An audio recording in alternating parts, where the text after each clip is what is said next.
What is up, y'all? Hagsamek. This is night 5 of Hanukkah.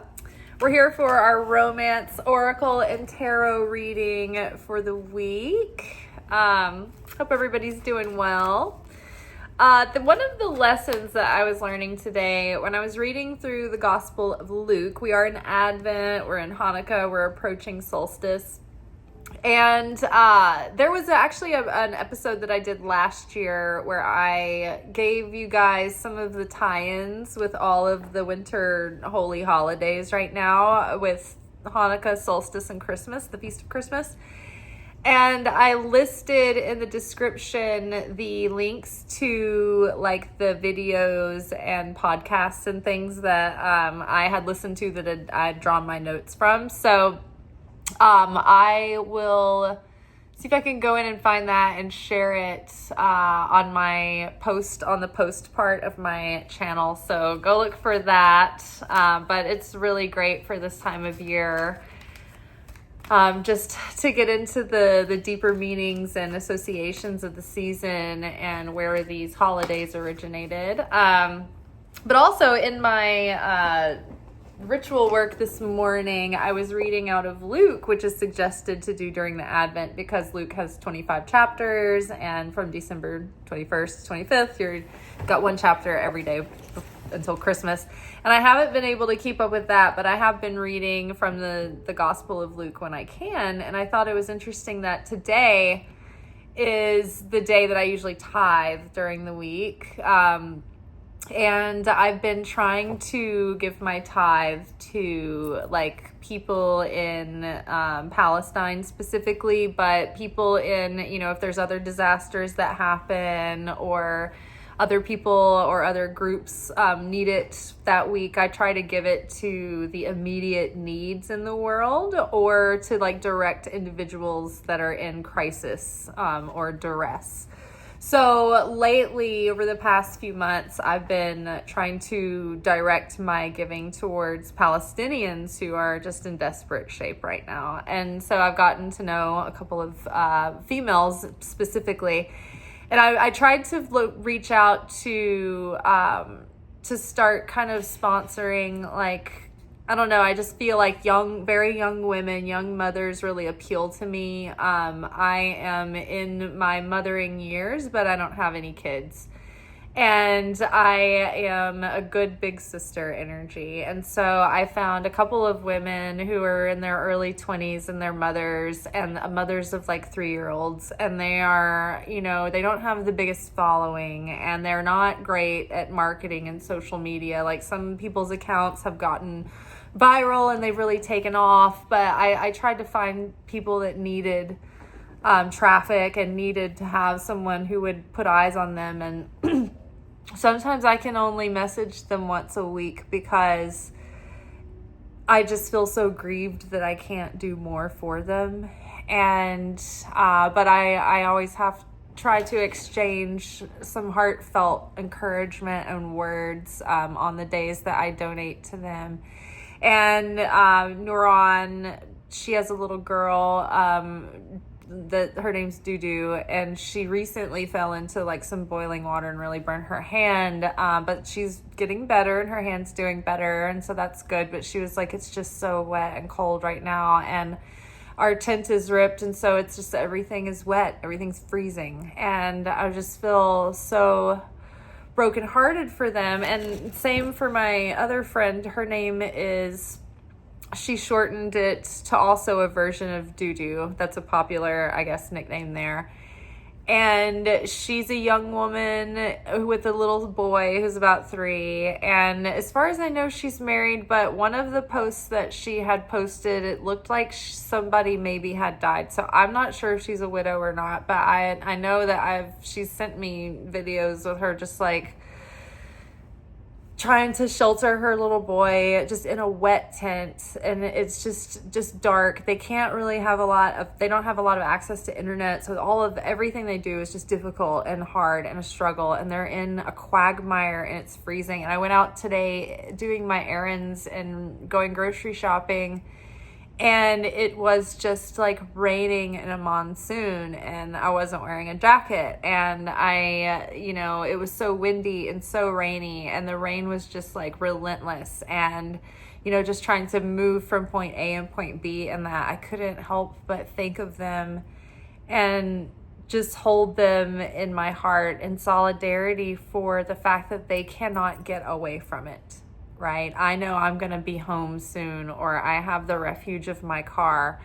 And so then I literally went from Aldi over to Kroger, because that's how you have to do it. And I went in and I got into the cart area, and I noticed that this guy was helping this older blind man into the building. And I could smell the man, and it was apparent that he's probably homeless. And I was just so heartened to see this guy that did not ignore this man, but saw him out in the parking lot getting rained on, brought him into the dry. And I just thought, wow, that's healthy masculine energy right there. It's not going out and picking fights and trying to be the alpha tough guy that makes you a valuable man. It's being able to notice that there's like a blind guy who's getting rained on, and he's confused and disoriented, and he just showed him inside. Sorry, we're going to get to the romance reading soon. It'll be fun, but I just got into the store, and I just heard that whisper that was like, get him some sandwiches. So I got him some sandwiches, and I went past. I was like, where are the umbrellas? So I looked around and I found the umbrellas, and I got him an umbrella, and I got him a poncho, and I made sure he was still there. And I went through checkout, and I went and took him the stuff. But all that to say, I think, all week I've been telling about how I've been receiving miracles. And today it just felt like I was able to show up as many times as I could for people who needed it in that moment. And that was the miracle. And, Tony Robbins talked about like these levels of relationship one time, and he talked about being kind of like an infant. I can't remember the categories. It was like 3 or 4 main ones, but I remembered him talking about most people are operating at an infancy level in relationships because they're coming at it mostly from what they want from the relationship, what they're hoping to get, because they're needy for it. They're needy for that. And I think, too, that's the way people approach their relationship with God. They come at it from a needy place, an infantile place of, God, what are you providing me with? How are you taking care of me? How are you making me feel? Do you make me feel important, special, validated? And that's how usually people are drawn, and that's usually what's pulling them towards wanting a relationship with God, because they see God as an endless source of validation and love, which he is. But when you grow in your consciousness and in your wisdom and your healing, you stop thinking about what you're getting for yourself, and you start thinking about what you can give to God. What can I offer up? What can I give the world? How can I use myself from a place of stability? Now that I have a full tank, how can I be of best use? What value am I bringing? What can I give to this relationship? Right? That's true love. That's true giving. That's true charity. So all that to say, in Luke today, I happened to be on chapter 6, and this is the chapter that leads to the Sermon on the Mount. And so these are a couple of lines directly from Jesus, and I'll read them in the Aramaic, and then I'll read it to you guys in English. Tenu ve'naten lachem midah yafa dechusa gedusha ve'sofayat yetenu bechekinchem ki b'midah sha'atem modedim Yamaded lachem. So that says, and this is Jesus's own words, give and it shall be given unto you. Good measure, pressed down, shaken together, running over, shall they give unto your bosom. For with what measure ye met, it shall be measured to you again. So basically this is saying, when you have an opportunity, give, and don't measure. Don't try to give the minimum requirement. Don't think about it. Jesus later in another situation said, give with your right hand and don't tell your left what you did. And so don't be frugal in your giving, right? Be bold and faithful that even though, your instinct is to save something back for self-preservation. I mean, obviously we have to plan ahead for the future, but in those moments when you feel I'm a server and I see people doing it all the time, trying to save themselves $5 and $10 and $20 and $30 here and there, and it's because they ripped me off on my tip. They went out and spent several hundred on a dinner, and then they wanted to save for their retirement, and that last few dollars that actually makes the difference in my life. You know what I mean? So it's when you give, don't be stingy in your giving. Give with the full heart. Don't give with scarcity. Give with abundance, right? And don't measure it out. Jesus called out the Pharisees because they're well, we give our 10th of our herbs. And he's oh, congratulations for straining out a gnat for the public while you're choking on the camel. The bigger problem here is that people are starving. And you're well, I gave my little 10% when you have more to give. It's the mega churches throwing these $1 million performances while people are outside asking for baby formula being turned away, right? So give. Don't measure what you're giving. Don't think, okay, I'll give a little bit of this and that'll be that. Don't let it all, it's all going to come out in the wash, right? It says don't shaken together. Don't separate and look and measure and this and that. Just know it'll all even out, right? And, give with your whole heart. Running over shall they give into your bosom. So for what measure you gave, it shall be measured to you back again. So eventually that good that you put out will come back to you even more. But don't be obsessed and conscious over that. Don't give with strings attached. Just give for the sake of goodness, for the sake of giving. And don't give in an attitude where you're patting yourself on the back and feeling good about yourself. Right? Because it's not enough. When you're truly giving, you give and then you go sit in your car and you cry because it's not enough. Because it's still not going to save that person from their shit existence that they're stuck in. And so you give with humility, knowing, God, I wish I could help the world. I wish I could give more, So what Dudu told me is that she also needs a new tent, and I've seen the video of it just trickling in and creating a quagmire in there. But what broke my heart is that she said, you're the only person who gave to me. Can you please share my story? And I believe her, because I have seen other campaigns and things, even with American people that I know that I worked with that needed to raise money for, say, a surgery or something, or a funeral. And they've come to me and said, wow, you were one of the only givers, or you were one of the biggest givers. And that to me is so sad, because I am a lower middle class person. I'm barely above the line of poverty. And there are so many people around me that have more, that can give more. And it just feels like we shouldn't be complaining if we're not taking action and trying to do good and trying to spread the light.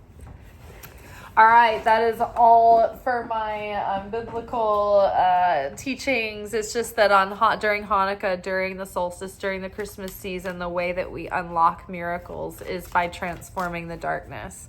And one of injecting light into it. And one of the ways that we can do that is by giving charity. And Jesus points out that, if you give to people who already give back to you, then that's sinners do that. That's not going above and beyond. That's just what normal people do. I'll scratch your back, you scratch mine, quid pro quo, these churches that are only, providing assistance to active members, which means that they're people who are giving tithing every week. It's no, that's not actual charity or giving. It's when it doesn't come easy, or when it's an outsider or somebody that can't give anything back to you.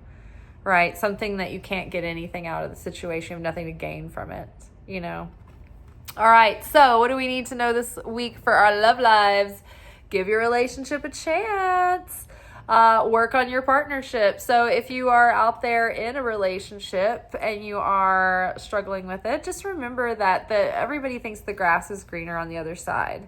But the cosmic booby trap is that if you don't deal with your tikkun issue that is contributing to the tension and problems in the relationship, then bypassing the spiritual work and thinking that, you know what, it's the other person that's the problem, and if I were with someone different, this wouldn't be an issue, you're going to find out that exact problem is going to follow you into that next relationship just as soon as the honeymoon wears over, because that is part of your tikkun olam, your tikkun correction, and it is an assignment you have to complete and come to realization with. And so if you don't deal with it in the last relationship, even though this person might be fresh and new and more exciting and you have more patience for them, it's going to end up like that again because the issue hasn't been dealt with. So if you're in a relationship that you are, like, say a marriage, for instance, you have vows, you have a contract, keep investing, keep doing the inner work, keep going and getting closer to God and doubling down on your spiritual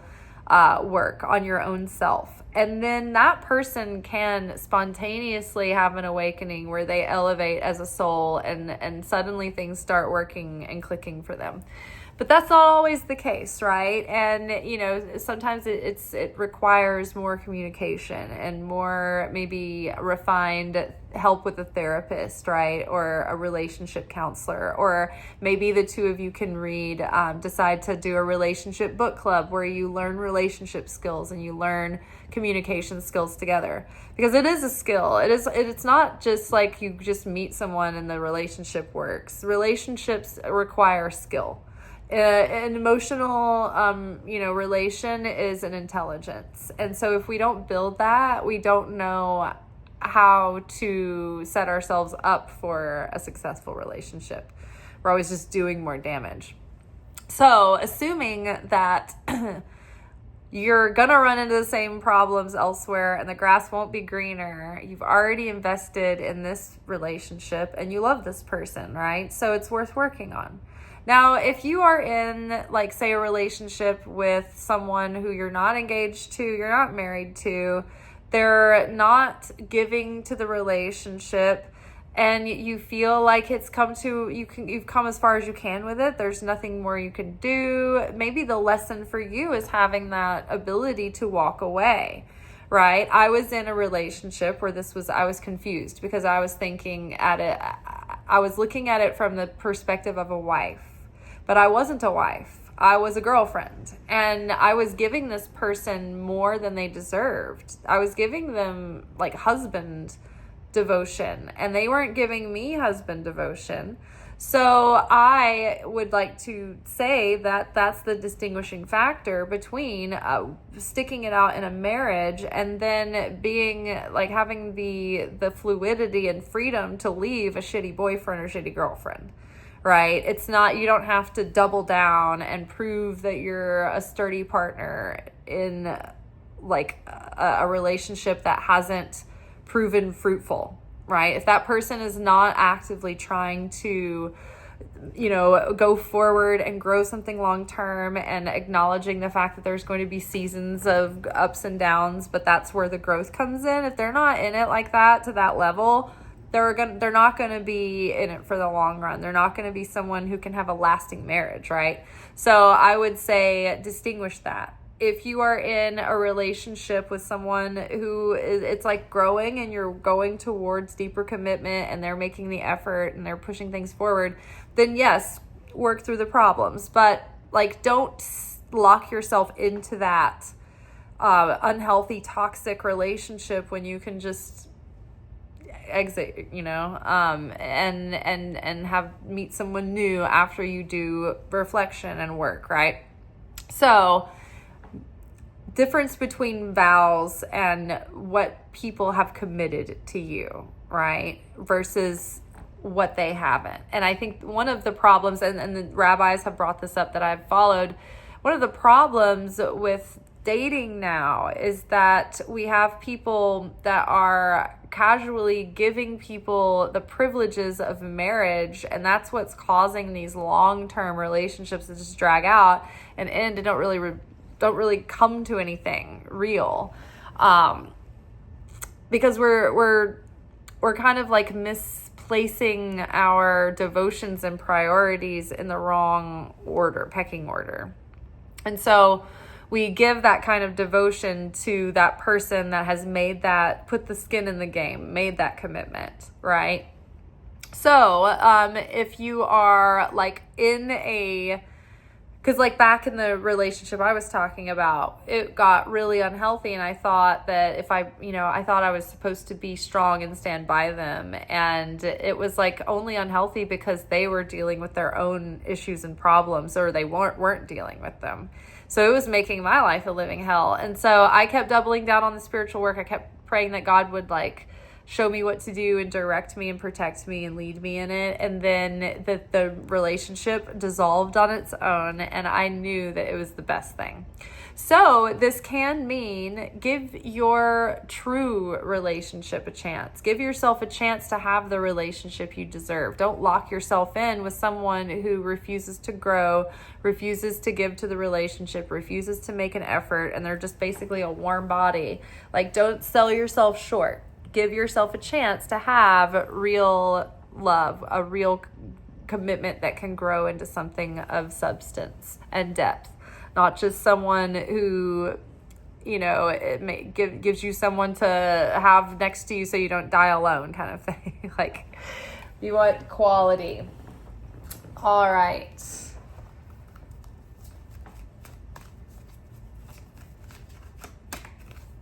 Ooh, heart-to-heart conversations. So this is a frequent thing that comes up for us. And so I think that it's important to just be real about like who we are and what we're about, and not pretend to be someone that we're not. Because when we are pretending to be someone that we're not, that is the best way to either not find someone at all, because you're not putting out like a real signal that's drawing in anything, because you're not resonant with it.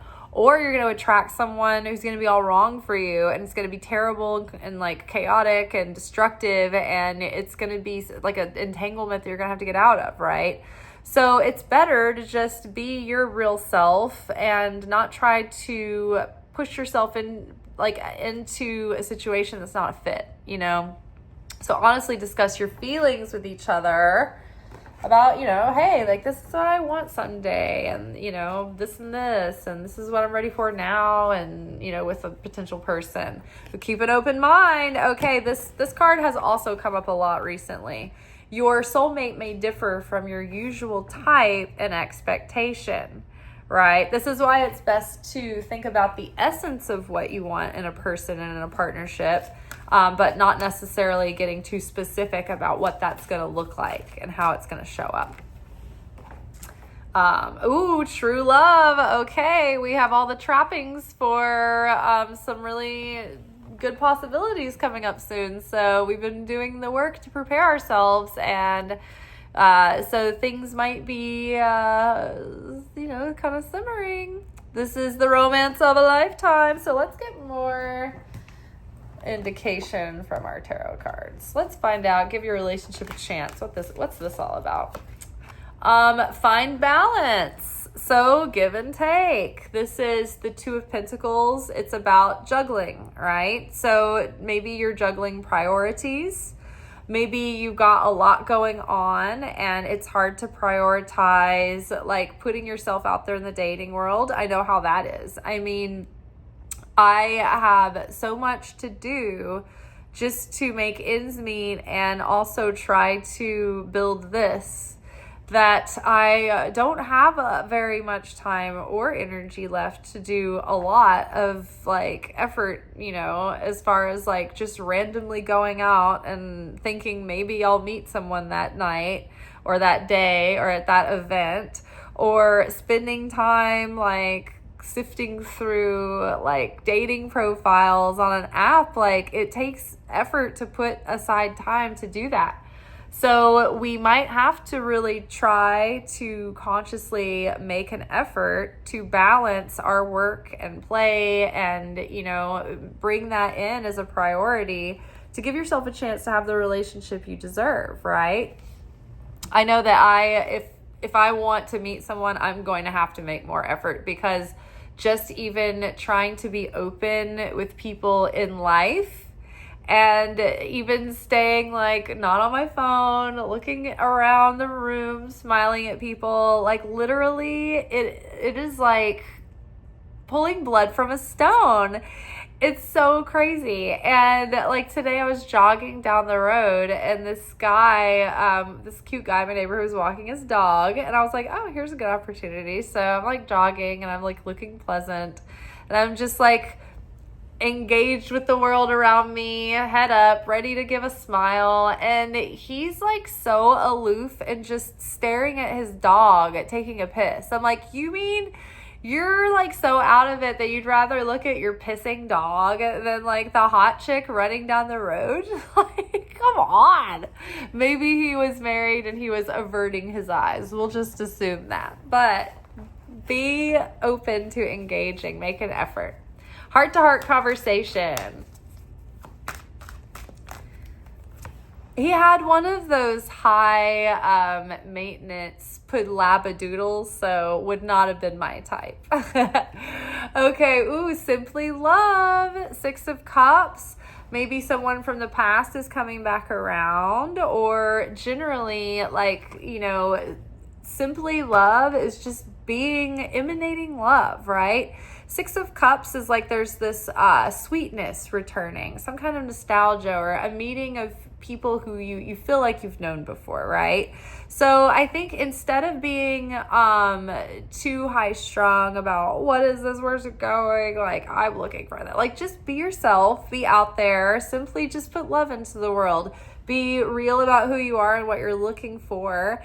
And I find that I meet people all the time that are totally charmed by me and who I am, but they're just not right for me. But, and I think that the more authentic and more I lean into my just off the wall weirdness, over the topness, people just love it, so you don't have to force anything that's not you, just be you, right? Sometimes the quiet person who's just feels like they give a lot of peace and calmness to the situation, people love them too, right? You don't have to be this one thing or whatever, just be you, right? What you bring to the picture, your specific energy is going to be attractive to the person that needs that in their life to feel more balanced, right? So simply just love, put your loving, warm, receptive energy out into the world.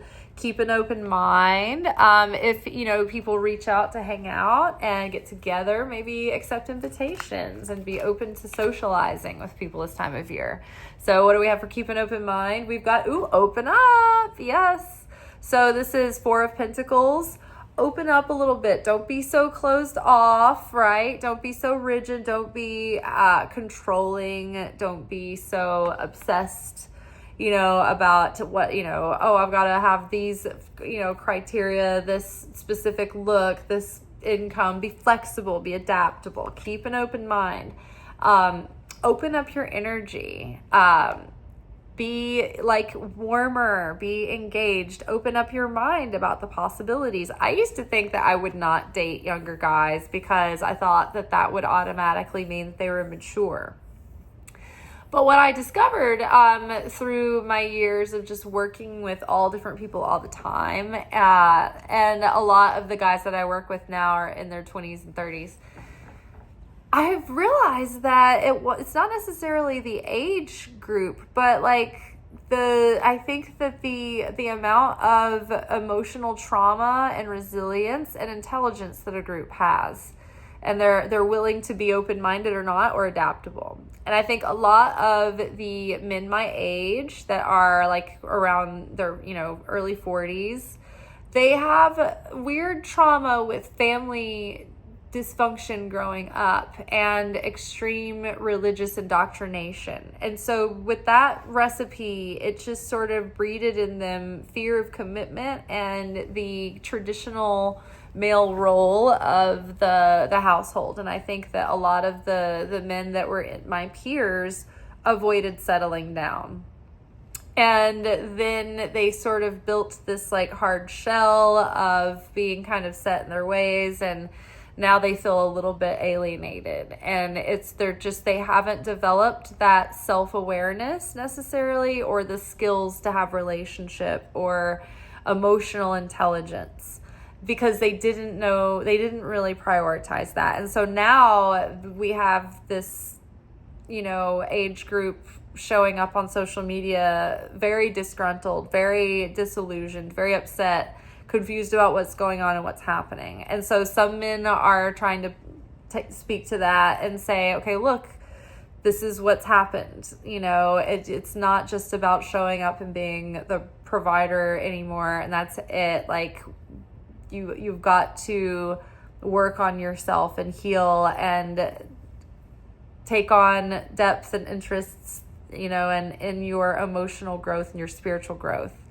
And so younger dudes in their 20s and 30s, I'm not going to date somebody in their 20s, but I've noticed that they're just generally more emotionally intelligent. They have that bit of a feminine side, but they're not necessarily like passive and emasculated. Does that make sense? They still have a healthy masculine energy, but they are comfortable with their feelings, and they're more excited about like real relationships rather than dating a whole lot of people for novelty.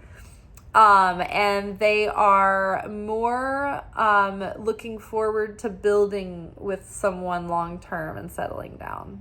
So I think that there must have been a dramatic difference in about a 10-year gap of when people were having kids in their mindset of how they were raising kids that have nurtured and led to this. So, you may date in an age range that you didn't expect. You might find that a person that maybe doesn't share your tastes might make you feel safe and secure. I mean, look at Gwen Stefani and Blake Shelton. No one saw that coming. Not the same, right? Sort of like that old show Green Acres. If you know, you know. So open up. Let your guard down. Start to let people in to see who you are and what you want, what you're about. Okay, now true love. Let's get a little bit more insight into this. Ooh, lead. Okay, so the Emperor here. Take leadership over this. Take sovereignty over your love life. Don't just be passive about waiting for the universe to bring it to you. Think clearly and get an idea and declare with intention and clarity. Okay, these are the qualities and the attributes and the virtues that I want. This is the kind of life that I want to live on a daily basis and build with someone.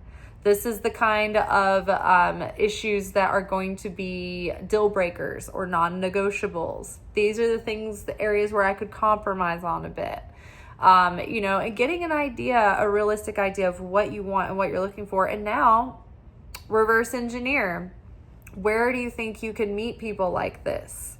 What is it about you that you need to work on and grow and mature or refine in order for you to truly be a vibrational match and merit this person and feel comfortable that you would feel like they're equal coming into your life, right? Prepare your life for them. If somebody were like, if you had a little hot date, or if you met someone and you were like, hey, come back and have a fire pit moment with me, is your home ready to bring someone over, right? We all have things that we need to tend to. And so it's good to kind of feng shui your life and prepare it for someone to come in. Do you have emotional jagged edges going on with someone that you need to get some distance from in your life?